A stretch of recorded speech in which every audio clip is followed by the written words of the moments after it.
Dear students, Assalamu alaikum. This is Mati-Ullah-Khattak. Our topic is the Battle of Uhud. The Battle of Uhud was the second military encounter between the Meccans and the Muslims. It was preceded by the Battle of Badr in 624 and the Battle of Badr. A very small Muslim army had defeated a very large Meccan's army. So the Muslims were once again ready for war soon afterwards, and the two armies from Mecca and Medina, they once again started fighting on the slopes and plains and the grounds of Mount Uhud. So these objectives are important to keep in mind and try to achieve them at all possible cost while listening to the video lecture. These are very important.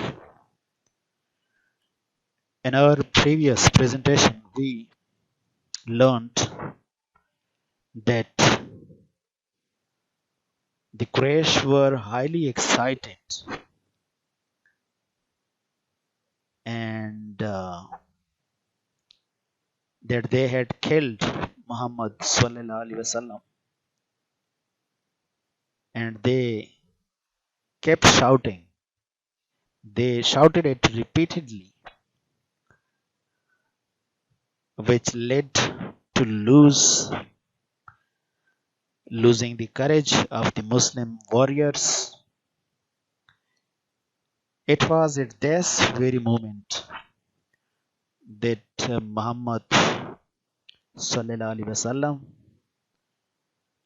asked Hazrat Ali radiallahu to take the charge of the forces of the Muslim forces. So Hazrat Ali radiallahu took the command of the forces from the Muslim sides and encouraged them once again at the instance of the Holy Prophet to ask the companions to push on, to move on for the sake of Islam.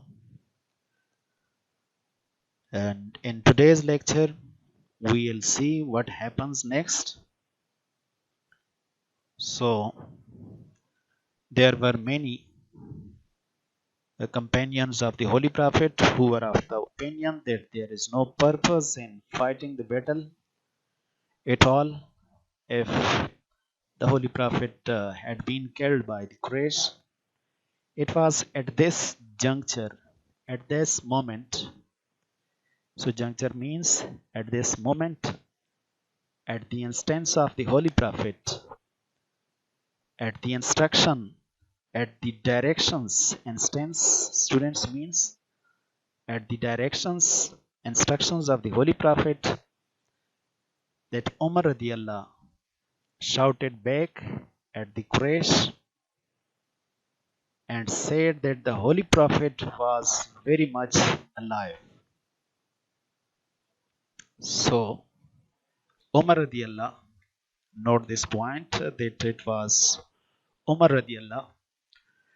It may be given in multiple choice questions. Who was the person that who shouted back at the Quraysh and said that the Prophet was very much alive, that he is still alive?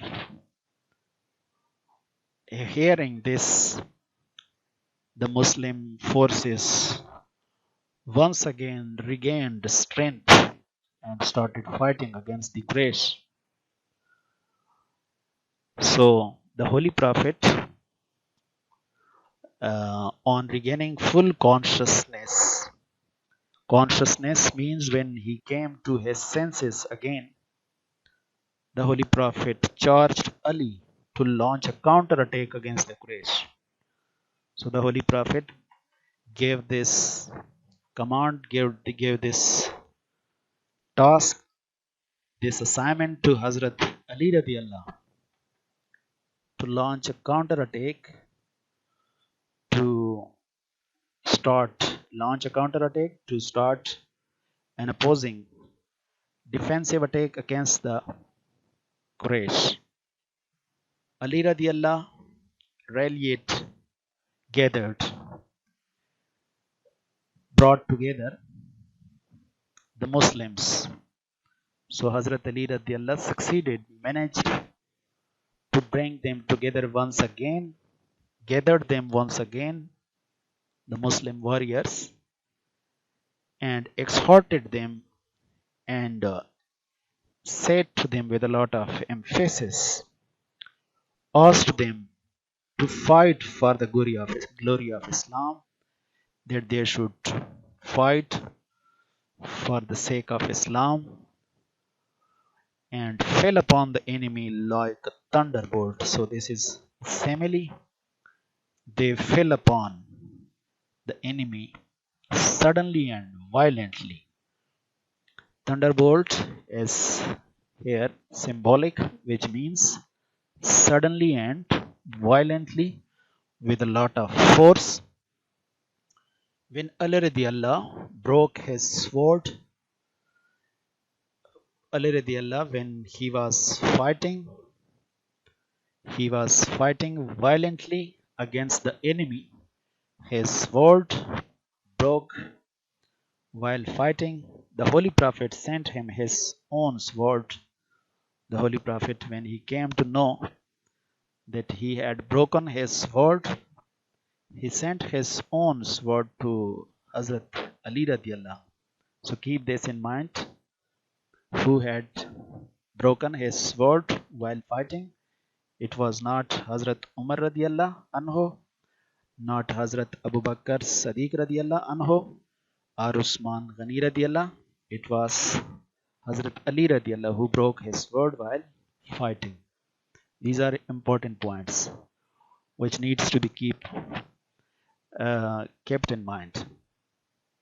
Ali radiallahu and his companions kept on fighting until they succeeded in driving back the Quraysh. They kept on fighting fiercely until they succeeded to force them to move back, drive them back, force them to move back once again. The Quraysh could not take advantage of the victory. The Quraysh were almost going to become victorious, but they did not and they could not took any advantage of that victory that they had won at an earlier stage of the battle, that they had gained from the earlier phase stage of the battle. In the earlier phase, the battle was going to be in their favor, but it was soon turned against them by the violent and by the forceful fighting of the of the Holy Prophet's companion, and especially Hazrat Ali radiallahu. Abu Sufyan accordingly commanded the Quraysh to return to Makkah. Now, Abu Sufyan, who was the commander in chief of the Quraysh, he commanded his forces to return to Makkah. He, however, shouted in a boastful tone, in a very proud voice. He told them that the Quraysh had taken revenge for their defeat in the Battle of Badr. So it was their very purpose, and they thought that we have taken the revenge and now we need to go back to Makkah. So that's why Abu Sufyan who was the commander-in-chief of the forces of the Quraysh from Makkah, he asked them that we have defeated them, we have taken the revenge of the earlier defeat at the Battle of Badr, so we need to go back now. Abu Sufyan declared that the Quraysh would soon have another confrontation when the Muslims would be annihilated. So Abu Sufyan once again declared another confrontation with the Muslims, another fighting, another combat with the another battle. Confrontation means fighting battle with the Muslims, and he urged and he told it in a very loud voice that in that battle, the third battle, in that battle we would completely destroy them. Annihilated means completely destroy them. The Battle of Uhud is an important battle in the history of Islam. So it is very important in the history of Islam. In the early stage, the battle went in favor of the Muslims. But because of a tactical mistake, that strategic strategy mistake of the planning, war planning mistake, tactical mistake, war planning mistake that the Holy Prophet had formulated, had made. That mistake was committed by the archers who were positioned at the upper side of the Uhud ground. They made that mistake by the archers. The tide of the battle was reversed, and so the total direction of the battle returned against the Muslims and went for some time in favor of the Quraysh. And the Quraysh came to have an upper hand for a while. They came to have an upper hand. They became superior. They they got a winning position, but for a little while. It was not completely in their favor. It was only for a while. Now the Muslims were thoroughly demoralized and practically lost the will to fight. They were completely demoralized, mean they lost the courage, the will to fight, and practically lost the will to fight, and they were not willing, they were not ready to fight anymore. It was at this stage that Ali radiallah took the command and prevented the Quraysh from taking advantage of the victory that they had won earlier. So Hazrat Ali radiallah took the command and he prevented them, he stopped them from taking any advantage from this phase of the war. The battle that would have otherwise ended in the annihilation of the Muslims concluded as a drawn battle. This battle would have been a battle in which the Muslims would have been completely destroyed if and the Muslim would have not been on the surface of the earth for any longer, but it came to be a drawn battle. It was declared as a battle which was uh, which was not won by any of the parties, all because of Hazrat Ali radiallahu and the companions. The Quraysh gain could gain no booty. Booty means they did not loot any valuable things.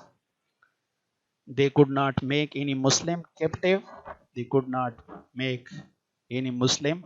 They could not arrested any Muslim. True, many Muslims, this thing is true that many Muslims died as martyrs, but the casualties, killings, and injuries in the ranks of the Quraysh were larger still. These things were found that they were larger in the lines on the sides of the Quraysh. The Muslim almost lost the battle due to the majority of the archers leaving their posts. So it was all because of those archers who had left their posts, that the Muslim almost lost the battle, but they did not lose it. Contrary to the instruction of the Holy Prophet, because they went against the instruction of the Holy Prophet. They paid dearly for their mistakes with their lives. So they had to pay for this mistake dearly, costly. It was a very costly mistake for them because to they had to pay for this mistake with their lives. They lost a lot of lives of their companions. However, the followers of Islam learned an invaluable lesson from this experience. But they learned a very invaluable lesson, a very extremely useful lesson from this experience, and they never disobeyed the instruction of the Holy Prophet in future. So this is the end of the lesson. I hope you got the main points. In the next lecture, we will discuss the questions from this chapter. Till then, thank you very much.